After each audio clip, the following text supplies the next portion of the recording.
సభాధ్యక్షులు, శాసన పరిషత్ సభ్యులు సోదరులు మహేష్ కుమార్ గౌడ్ గారు, గౌరవ ముఖ్యమంత్రి వర్యులు శ్రీ రేవంత్ రెడ్డి గారు,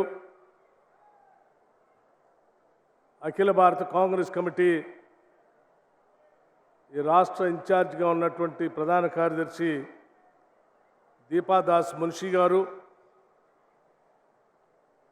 జిల్లా ఇన్ఛార్జి మంత్రివర్యులు శ్రీ శ్రీధర్ బాబు గారు,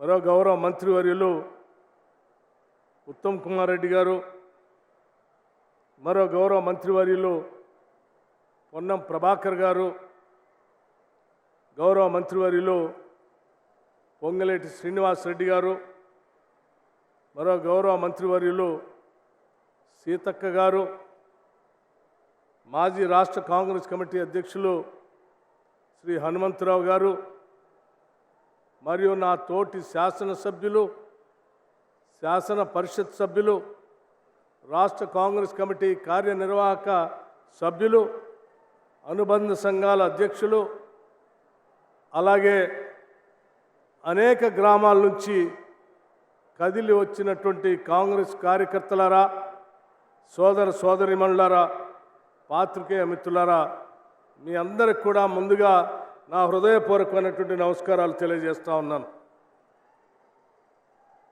ఈనాటి చేవెళ్ల సమావేశం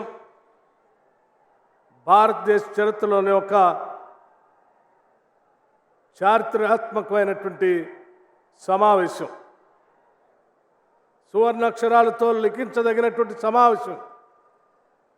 ఆనాటి కాంగ్రెస్ పార్టీ రాష్ట్ర కాంగ్రెస్ కమిటీ అధ్యక్షుడిగా శ్రీ రేవంత్ రెడ్డి గారు, అలాగే మన కేంద్ర నాయకత్వం శ్రీమతి సోనియా గాంధీ గారి దగ్గర నుంచి మొదలు పెడితే పెద్దల మల్లికార్జున ఖర్గే గారు, ప్రియాంక గాంధీ గారు, రాహుల్ గాంధీ గారు అందరూ కలిసి ఎన్నికల ప్రచార కార్యక్రమంలో భాగంగా రాష్ట్ర కాంగ్రెస్ కమిటీ పక్షాన రాష్ట్ర ప్రజలకి 6 గ్యారంటీలు హామీలు ఇచ్చాం. ఆ 6 గ్యారంటీలు హామీలు ఇచ్చినప్పుడు రాష్ట్రంలో ఉన్నటువంటి టీఆర్ఎస్ పార్టీ అమలుగాని హామీలు కాంగ్రెస్ పార్టీ ఇస్తుందని చెప్పింది. కానీ ప్రజలు నమ్మారు. కాంగ్రెస్ పార్టీ అంటే ఇచ్చిన హామీని మర్చిపోదని, ఇచ్చిన హామీలు మర్చిపోదని, హామీ ఇస్తే తప్పకుండా అమలు చేస్తుందని ఈ సందర్భంగా నమ్మి ప్రజలంతా కూడా కాంగ్రెస్ పార్టీకి పెద్ద ఎత్తున ఓట్లు వేశారు.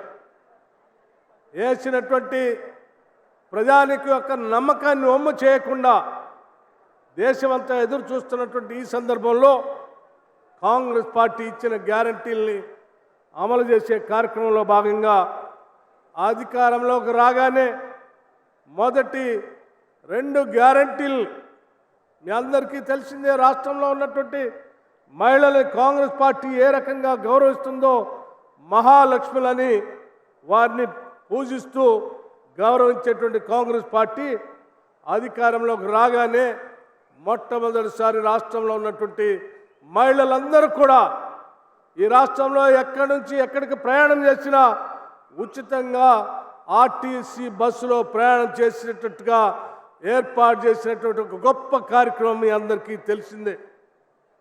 మంత్రులు చెప్పారు, ఇప్పటికే 18 కోట్ల సార్లు ఈ రాష్ట్రంలో ఉన్నటువంటి మహిళలు ఉచితంగా ఆర్టీసీ బస్సుల్ని ఇప్పటికే వాడుకున్నారన్న సంగతి కూడా ఈ సందర్భంగా మీ అందరికీ మనవి చేస్తూ ఉన్నాం. అలాగే మిత్రులారా, మనందరికీ తెలిసిందే, ఒక పేద కుటుంబం కానీ, బలహీన వర్గాల కుటుంబం కానీ, మధ్యతరగతి కుటుంబం కానీ ఆరోగ్యం ఇబ్బంది పడితే లక్షల పోసి వైద్యం చేపించుకోలేనటువంటి పరిస్థితిలో ఉన్నటువంటి మనం అందరం చూసాం చరిత్రని. అటువంటి బాధ ఈ రాష్ట్రంలో ఏ కుటుంబానికి ఉండకూడదనేటువంటి ఆలోచనతో 10 లక్షల రూపాయలతో రాజీవ్ ఆరోగ్యశ్రీ కార్యక్రమాన్ని అమలు చేసి చూపించాం. అలాగే అనేక రకాలైనటువంటి ఇబ్బందులు ఉంటే కూడా గత 10 సంవత్సరాలు ఈ రాష్ట్రాన్ని ధనిక రాష్ట్రంగా టీఆర్ఎస్ పార్టీ చేతిలో పెడితే ఈ రాష్ట్రాన్ని ఆర్థిక విధ్వంసం చేసి దాదాపు 7 లక్షల కోట్ల రూపాయలు అప్పులు చేసి అసలు ఏమాత్రం కూడా ఆ వచ్చిన ప్రతి ఆదాయం అప్పులు కట్టడానికే సరిపోయేటట్టుగా ఈ రాష్ట్రాన్ని అనేక రకాలైనటువంటి ఆర్థికపరమైన ఇబ్బందుల్లో పెడితే కూడా మాటిచ్చాం, ఇచ్చిన మాటను నిలబెట్టుకోవాలి. ఏ రకమైనటువంటి ఇబ్బందులు కానీ అప్పులు కానీ మనం ఇచ్చినటువంటి హామీలకి గ్యారంటీలకి అడ్డం రాకూడదని చెప్పి రాష్ట్ర ముఖ్యమంత్రి రేవంత్ రెడ్డి గారు, మంత్రివర్గ సహచరులు, అలాగే శాసనసభ్యులు అందరూ కూడా దృఢ చిత్తంతో దోబరా ఖర్చులంతా తగ్గిస్తూ ఇచ్చిన హామీలను అమలు చేయాల్సిందే అని చెప్పి ఒక సంకల్పంతో ఈరోజు ఒక ఉన్నతమైనటువంటి కార్యక్రమాన్ని ఈ చేవెళ్ల పట్టణం నుంచి ఈరోజు భారీ ఎత్తున ప్రజల సమక్షంలో మేము ఇచ్చినటువంటి హామీలకు సంబంధించిన 500 రూపాయలకే గ్యాస్ సిలిండర్ ఇచ్చేటువంటి కార్యక్రమాన్ని ఈరోజే లాంచింగ్ చేశాం. 200 యూనిట్ల వరకు ప్రతి కుటుంబానికి అర్హత కలిగిన ప్రతి కుటుంబానికి 200 యూనిట్ల వరకు ఉచితంగా కరెంట్ ఇచ్చే కార్యక్రమానికి కూడా ఈరోజే పెద్ద ఎత్తున సెక్రటేరియట్లో లాంచ్ చేసి ఈరోజు మీ అందరి ముందుకు వచ్చి చాలా ధైర్యంగా సంతోషంగా మాట్లాడుతూ ఉన్నాం. టీఆర్ఎస్ నాయకత్వం, టీఆర్ఎస్ పార్టీకి సంబంధించిన హరీష్ రావు గారు కానీ, లేకపోతే కేసీఆర్ గారు కానీ, లేకపోతే కేటీఆర్ గారు కానీ అనేక రకాలైనటువంటి మాటలు మాట్లాడారు. కాంగ్రెస్ వాళ్ళు అధికారంలోకి వచ్చారు, ఇచ్చిన హామీలే ఒక్కటి చేయరు, కరెంటు ఉండదు, ఇచ్చిన గ్యారంటీలు పట్టించుకోరని చెప్పారు. నేను వారికి ఒకటే మాట చెప్తా ఉన్నాను, మీ అందరినీ ఆహ్వానిస్తూ ఉన్నాను కూడా, ఈ రాష్ట్రంలో ఏ నలుమూలకైనా వెళదాం, కరెంటు ఉండదని చెప్పే ఏ నాయకుడున్నా అక్కడ వచ్చి కరెంటు వైర్ని పట్టుకొని చూడండి, కరెంటు ఉందో లేదో స్పష్టంగా తెలుస్తుందని కూడా ఈ సందర్భంగా చెప్తా ఉన్నాం. మిత్రులను ఆలోచన చేయండి, ఎన్ని కష్టాలు పెట్టారు, ఎన్ని ఇబ్బందులు పెట్టారు, అయినా కానీ మాట తప్పకుండా వీటిని అమలు చేసి గ్యారంటీలను అమలు చేసి ప్రజల పక్షంగా నిలబడాలనేటువంటి ఇందిరమ్మ రాజ్య ఆలోచనని ఈరోజు ముందుకు తీసుకొని పోతా ఉన్నాం.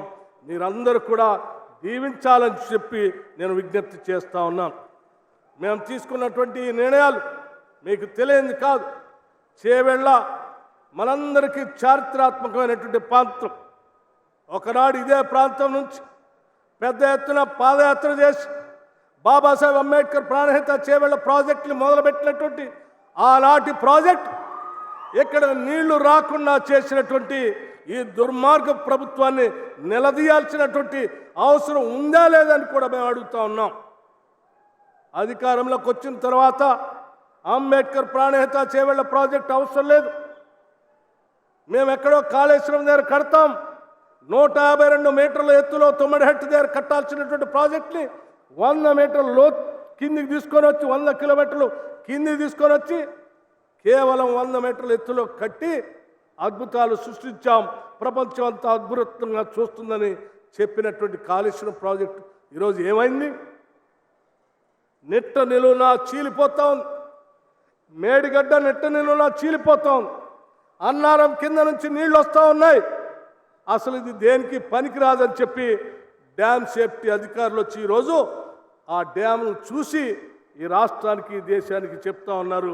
అత్యంత ఏమాత్రం భద్రత లేకుండా కట్టినటువంటి ఈ ప్రాజెక్టుతో రాబోయే రోజు చాలా ప్రమాదం ఉంటుంది, తిరిగి మొత్తం కట్టాలని చెప్తా ఉన్నారు. అయ్యా నేను అడుగుతా ఉన్నాను, ఆనాడు గ్రావిటీతో పెద్ద ఎత్తున చాలా దూరం వరకు ప్రాణహిత నుంచి నీళ్లు తీసుకొచ్చే చేవెళ్ళ ప్రాంతానికి గోదావరి నీళ్ళు వద్దన్నావు, కింది దిగపోయి దాన్ని కట్టి అది లేకుండా చేశావు, ఇది లేకుండా చేశావు, లక్షల కోట్లు మాత్రం గోదావరిలో పోసావు, రాష్ట్ర ప్రజలకు అన్యాయం చేశావు. చేయటమే కాదు చాలా ప్రగల్భాలు పలికావు. గోదావరి నీళ్ళు కాదు, కృష్ణానది నీళ్లు తీసుకొచ్చి పాలమూరు రంగారెడ్డి నుంచి ఇక్కడ నీళ్ళు ఇస్తా అన్నావు, ఏమి ఇచ్చావా? పాలమూరు రంగారెడ్డికి ఒక పంపైన పెట్టావా? చేవెళ్ళకి నీళ్లు రావాలంటే లక్ష్మీదేవిపల్లి రిజర్వాయర్ కట్టాల్సినటువంటి అవసరం ఉంది, కట్టావా? తట్టెడ మట్టి కూడా వేయలేదు. అక్కడ నీళ్ళు ఎట్లా ఇస్తావు చేవేళ్ళకని ఇదే చేవేళ్ళ నుంచి అడుగుతా ఉన్నాం. రాష్ట్రం కుదబెట్టి రాష్ట్ర ఖజానా అంతా ఖాళీ చేసి దాదాపు 7 లక్షల కోట్ల అప్పు చేసి గోదావరి నీళ్లు తేవైతే, కృష్ణానది నీళ్లు తేవైతే, మరి ఏం చేసావయ్యా ప్రజల కంటే? మాయ మాటలు చెప్పి ఉన్నది లేనట్టు లేనిది ఉన్నట్టు భ్రమలు కల్పించి మోసం చేశావు. చేసిన మోసాన్ని గుర్తించి రాష్ట్ర ప్రజలు కాంగ్రెస్ పార్టీని దీవించి ఆశీర్వదిస్తే ఈరోజు ఇందిరమ్మ రాజ్యంగా మీరు చేసిన అప్పులు కూడా తట్టుకొని మేము ఇచ్చిన హామీల్ని అమలు చేయడానికి నానా కష్టపడుతున్నాం అన్న సంగతి కూడా ఈ సందర్భంగా తెలియజేస్తా ఉన్నాం.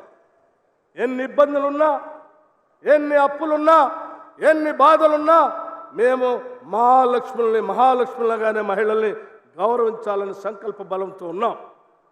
ఈరోజు రాష్ట్రంలో మీ హయాంలో జీతాలు కూడా ఇవ్వలేనటువంటి పరిస్థితి నుంచి మేము అధికారంలోకి వచ్చిన డిసెంబర్ నుంచి మొదటి వారం నుంచే జీతాలు ఇచ్చిన చరిత్ర ఈరోజు రాష్ట్రంలో ఉద్యోగస్తులు అందరూ కూడా ఆనందిస్తూ ఉన్నారు.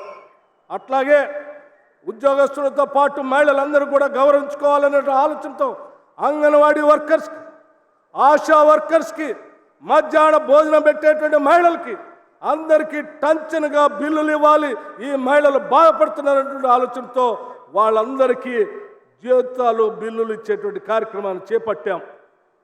వాళ్ళతో పాటు ఇంకొక ఉన్నతమైనటువంటి కార్యక్రమాన్ని కూడా తీసుకోవాలని మంత్రివర్గ సహచరులు ముఖ్యమంత్రి గారి నాయకత్వంలో ఒక నిర్ణయం, గొప్ప ఉన్నతమైన ఉదాత్తమైన నిర్ణయం చేశారు. అది చెప్పడానికి నేను సంతోషిస్తూ ఉన్నాను. ఆనాటి ఉమ్మడి రాష్ట్రంలో ఉన్నటువంటి దాదాపు సగ జనాభాగా ఉన్న మహిళలందరికీ పావలా వడ్డీకి రుణాలు ఇచ్చి ఆ తర్వాత వడ్డీ లేని రుణాలు ఇచ్చాం.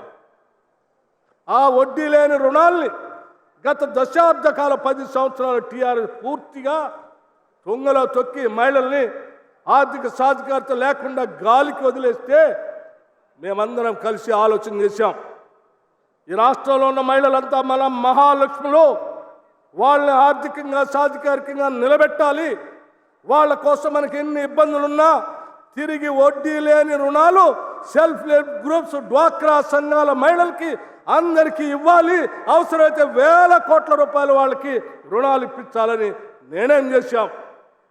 ఈ నిర్ణయం మామూలు నిర్ణయం కాదు, తప్పనిసరిగా మాటిస్తూ ఉన్నాం.